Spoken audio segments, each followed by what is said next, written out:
Hey everyone, it's Spicysushi. So if you're unfamiliar with my YouTube channel, I like to do a video covering my top considerations for my Leaguestarter as well as my, week 1 strat to generate a ton of currency early on in the league. Now for 3.22, things are going to be a lot different for me. I'm going to be challenging myself with probably the most ambitious Leaguestart goal I've ever had, which is to get my community mirror shop up and running in the first 2 weeks of Trial of the Ancestors. If you weren't here for last league, or maybe this is like your first time on my channel, the Settle Shop was a free service mirror shop I created last league with friends to provide, free mirror service fee items starting in month 2 of 3.21. Our first item was the Cold Convert Scepter for Rutu's SST champion that got copied over 200 times. And it quickly exploded into a massive community effort that provided over 1,600 free mirror service throughout Crucible. Now, most of those services were the, one of the best Ellie bows that exists in Path of Exile now, the second best int stack wand, and the Fizz bow that I had to remake 3 times, but we don't talk about that. But either way, this was the most fun I've ever had in Path of Exile, so after thinking about it, I decided I'm going to try to get this set up as early as possible instead of 2 months into the league. Now, obviously the reason it was a free service mirror shot was because of donations and people quitting the league and wanting their money to go towards something fun, and that was what the shop was entirely funded by. And obviously people aren't going to be quitting the league at the start or be donating at all really so early, so I'm going to have to front load all of the work since this will be a league start effort instead. And you might ask, why would you do something like a free service mirror shop at the start of a league since you'll be making no currency for yourself? Well, honestly, last league this project was the most fun, like I said, in Path of Exile that I've ever had. Honestly, there were just so many awesome memories made with the community, and if my entire league has to just be spent dedicating to something like this, I'm perfectly happy. So, for 3.22 and Trial of the Ancestors, I'm going to try to generate a lot of currency the first couple of days through a couple of league mechanics with a really strong league starter, and then transition into bossing as soon as possible and boss carries to generate multiple mirrors as quickly as I can. So to start it off, I want to go over my first consideration, which was Corrupting Fever Champion. Now obviously CF Champion cannot be a bosser, but I was going to probably just blast with this for a few days and then level up a bosser with all the currency that I would make. This was my league starter in 3.21. I had never played CF before, but I decided to last league since my strategy was just rushing logbooks and then farming a Mage Blood from scratch in Crimson Temple without any magic find, which I completed after about a week and a half and also dropped a raw mirror at the same time. This build is definitely the most fun league starter I have ever played, and it works really well if you are looking to do primarily like mapping based strategies. Rutu actually revamped the build this patch to significantly improve its single target with cold iron points paired with spectral throw, and the DPS is actually very impressive compared to what I personally had on the same budget day 2 of Crucible. The build with Poet's Pen and not many levels scaling CF and Reap felt pretty clunky when I was doing logbook bosses, especially at item level 83. But with 2 cold iron points, you're getting so many levels for pretty cheap early on, and so this really does fix the single target. Adrenaline feels absolutely busted to level with, and I had actually my fastest Act 10 run ever on my first try with the build. And if you level with Spectral Helix, you're just leaving helixes behind with every leap slam that just kill all the monsters behind you. So it feels really, really good.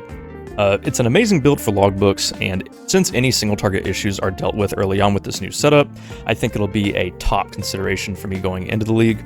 The only thing that I think is going to keep me from possibly playing this build is because I want to do bossing, and I don't think I'm going to enjoy re-leveling a new character day 3 of a league. I did this a year back, where I leveled a Simulacrum farmer on day 2 of the league after farming up the money on a heist farmer on day 1, which was a raider.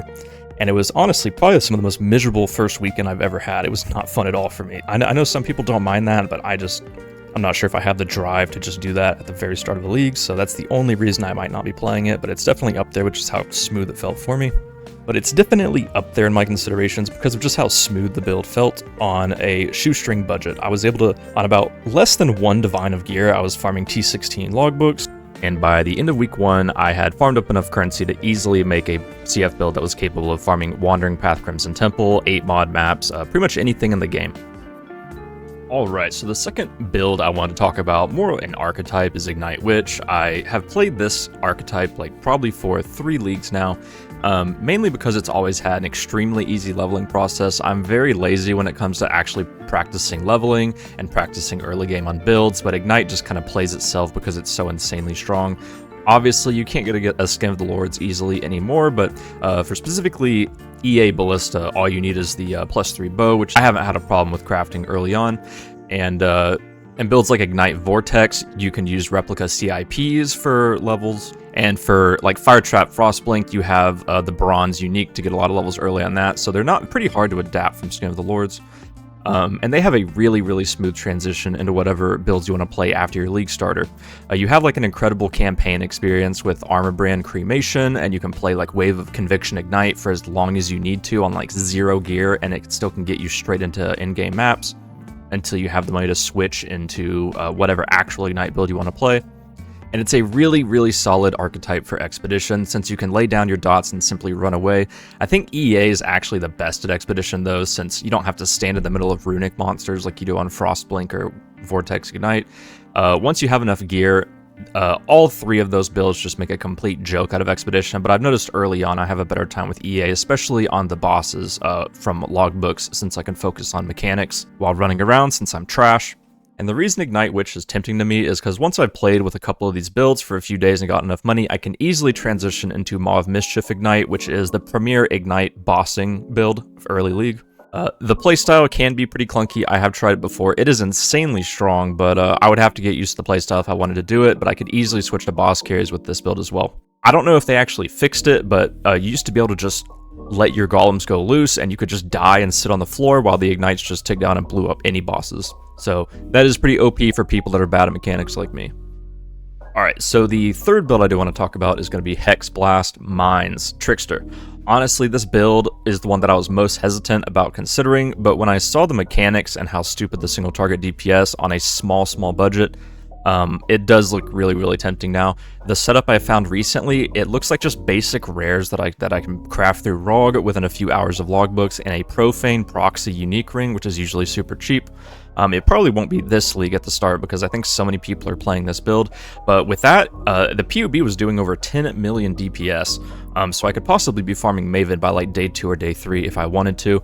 The way the skill works is the detonate won't go off unless there are actually enemies nearby, which makes it really solid and quality of life for Expedition, since you can just preload these mines while waiting for runic monsters to pop up out of the ground, and you don't even have to worry about like paying attention, and it's easily convertible into a bosser. Since as I'm upgrading the build to be more efficient at Expedition, I can also be upgrading it for bossing as well at the same time, so it's a very easy transition process. But anyway, I recommend checking out Palstron's channel if you want to look at the mechanics and playstyle of the build. There's a lot of leveling paths you can use for this. You don't have to play Hexblast Mines in the campaign. I saw Captain Lance, you can do Pyroclast Mines. You can even play Fire Trap if you want to, which is really strong. Until you want to switch over to Hexblast, or you can play it Hexblast in the campaign. But I'm definitely considering this if the Maw of Mischief Ignite playstyle isn't for me, and if I don't feel like re-leveling a new character after playing Corrupting Fever. But these are like the 3 main builds I've been thinking about. I haven't had as much time as past leagues to really explore all the league starters, but these are definitely the 3 that were brought to my attention and the ones that I've been focusing on the most. So for part 2 of the video, I'm going to take you through my league start plans and how I'm going to get the settle shop up and running as early as possible. If you followed my league starts for the recent leagues, you'll know that I love rushing logbooks on the first day of the league, more specifically ROG books. I do this by trying to get together enough gear as fast as possible to take on like T14 through T16, books, while also having about, 60 to 80-ish raw chaos in reserve to be able to constantly be buying them on live search as they pop up on trade. I don't actually go into my maps and spec into Expedition. The time that I'm spent in Heist building up my character is time that other players are spending getting through maps and dropping logbooks, so by the time I'm ready, usually they're popping up on trade and I can start buying them for around 5 to 7 chaos each. I do like to do Danig and Tujen as well, just to have like a break from ROG, as long as they're priced fairly, but usually I can get them around like 7 chaos each day 1, and by day 2 of the league, I had like 30 divines last league because, in my opinion, ROG is just the most cost-efficient way to print tons of gear at the start of a league for profit. Basically, the way to explain it is like instead of waiting for fractured bases and like crafting supplies to pop up on bulk in trade, which is super annoying to buy, you're able to just basically farm artifacts and cheaply bulk craft through ROG without spending any time acquiring typical crafting supplies. And also something amazing about ROG that people don't really talk about is the fact that if you're profit crafting through him, you don't have to worry about the struggle of diversifying your profit crafting or making sure certain markets aren't flooded, because ROG likes to print some pretty impossible gear early on, and ROG also kind of decides your items for you, or managing certain markets, since he's pretty much doing all of that work for you. You know, obviously ROG prints a lot of garbage until you hit good pieces of gear, but even rares with really low tier mods easily sell the first weekend of a league, since everyone is basically playing in rags for gear and they're just trying to meet minimum requirements. So if you're making items with a lot of stats, resistances, and life that you just bench craft on there, even something like that would be worthless later on in the league, it's going to be worth a ton of money early on. You know, and what I try to do is sell off everything I can before I go to sleep the first day and buy a bunch of solid investments so I can wake up to my money basically tripling in my stash.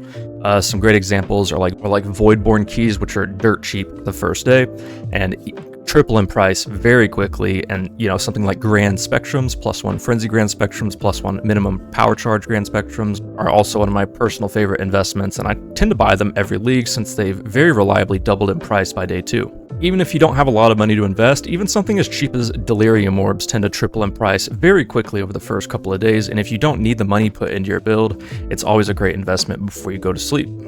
Now, I'll have a video up that I'll link if you want to see how I run logbooks. I made it last league. I went into detail into how I run logbooks and how I do ROG, the thought process behind crafting with him.